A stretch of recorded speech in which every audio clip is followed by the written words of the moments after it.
Hey guys, welcome to my haul video here in the Viking Radio studio. Let's get started.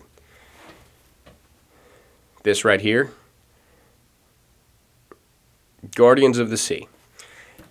Going to talk about this. Going to talk about some books that I bought.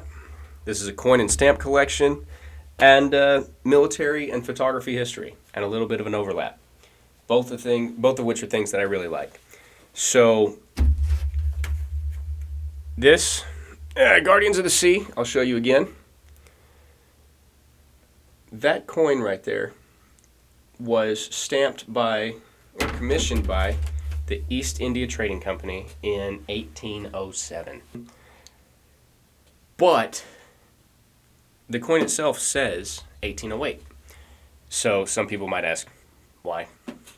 Obviously, you can stamp coins beforehand and then have a different number so that it doesn't go into effect until later on. However, the East India Trading Company commissioned this coin in 1807 because it was stamped in India. It was actually stamped in the English colony of India in 1807. It took so long because it was the early 1800s, George Washington was still alive. Because of that, it took so long for the ships to go from India to Djibouti, all the way down around the Horn of Africa, back up to England. It oftentimes took about a year for that entire journey, unless it went overland. This one didn't. This one went by sea. So it took a year, if not more, for the coin itself, or the coins, to get from point A to point B. So this one hit a storm, and there was a lot of issues with this ship. It was the Admiral Gardner. That ship that was carrying that actually ran into a lot of issues. It went, instead of going just straight to England, they hit the Canary Islands, hit left, and decided to go to the United States. At the time, the colonies, or the United States of America, 1807, 1808. At that point, when they hit the Canaries, it hit Canada in 1809, at which point it tried to enter the Great Lakes and sank. It hit a storm, the ship went down, the coin was lost in 1809 and wasn't recovered until 1985. So it spent almost 160, 170 years there at the bottom of the ocean until it was discovered in 1985 and recovered by divers. So this is literally sunken treasure. Next, I found this. It's called Dear Mabel. See if I can get that in there. There we go. Dear Mabel, Love Letters of a Rookie. This book was published in 1918. Come on. Yeah. This book was published in 1918. It has drawings and love letters inside of it from a rookie, or otherwise known as a brand new private, in the United States military. His name was G. William Beck, or he was the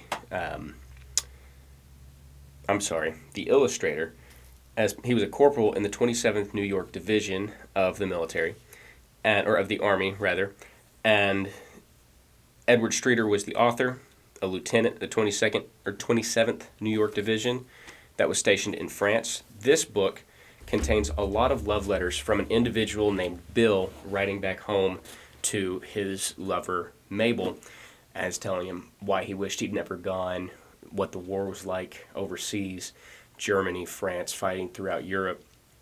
But it has a lot of illustrations and things. It was put out as a children's book.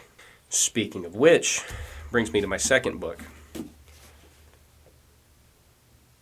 There we go. The War Diary of a Diplomat by Lee Meriwether.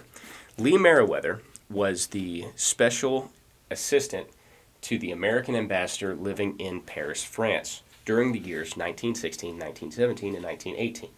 History buffs, that's World War I, or the Great War as it was called at the time, or the war. So, France was especially during 1917, 1918, France was the hot spot for the majority of the conflict that was going on, because Germany initially started pushing west, hit Poland, and then continued moving into France. But Bilal wood, a lot of that actually came from France. So the American ambassador in France was telling us at the time what was going on, or rather his assistant was. Half the book is in French because it has a lot of letters and other things that are directly put into it and then translated across.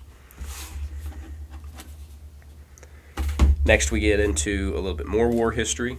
This is a 1949 first edition technical manual of military photography, or fundamentals of photography. If you know anything about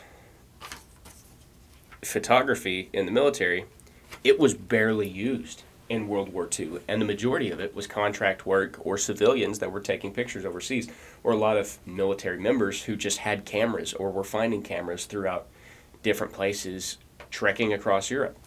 So this is when the military decided, hey, we're seeing a lot of this intelligence that's coming out of this.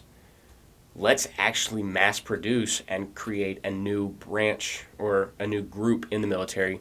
The military photographer kind of came around to bite us in Vietnam. So super cool, 1949. Now let's get back to World War I. This book, I can't read it. Here we go. A Manual for Courts Martial, 1917, middle of World War I. Because it's the middle of World War I, you have the largest land and sea war ever. It's the World War. It's the Great War. So military law had to change. They had to change a lot of the rules. They changed and updated a lot of stuff because there were people coming home with shell shock. There was individuals that were running away from the war front. There's insubordination that was going on in the Spanish-American War and war against Mexico, the Cuban War, which was technically the United States was involved in it somewhat in, I believe, 1887. The American Civil War. There was a lot of stuff that was not able to be gotten away with during those wars because they were so close to home. And then you go overseas and it's an entirely different ballgame. This is the first time that America had fought at this scale or at any kind of scale so far away from home. The last book, but definitely one of my favorites, if the focus wants to... There we go. Thanks for joining the party. The Young Middy. Middy was a middle of the 1800s, 50s and 60s term in the Navy for a midshipman. Don't ask me what a midshipman is. I'm in the Army, not the Navy. So, this book was actually written in, I want to say 1867? Yes. 1867, The Young Middy, or The Perilous Adventures of a Boy Officer. So 1867, you're sitting there at the height of the American Civil War, but you still have text, you still have books that are coming out. And this is a young man who found himself involved in the American conflict and becoming an officer. Coolest thing about this, though, is when you get into learning about books and military history and the history of typography and text, this book is green. It's hard shell. It has gold plating on the sides. Versus then you get into military text. Tan, very little words, no pictures. Military mass produced. You have paperback. Again, this is several years later. 1950-ish. 1915. And then about 60 years before that, 1860. You could see the difference between trying to mass produce something. What can people afford? What can we mass produce? Because we were immediately sent into wars after that, and the Industrial Revolution, the World War I, conservation acts, everything that came out after that, it's been hard to mass produce things until you got into the 1970s and 80s when we just had such more efficient ways of doing things. But anyway, thanks for watching.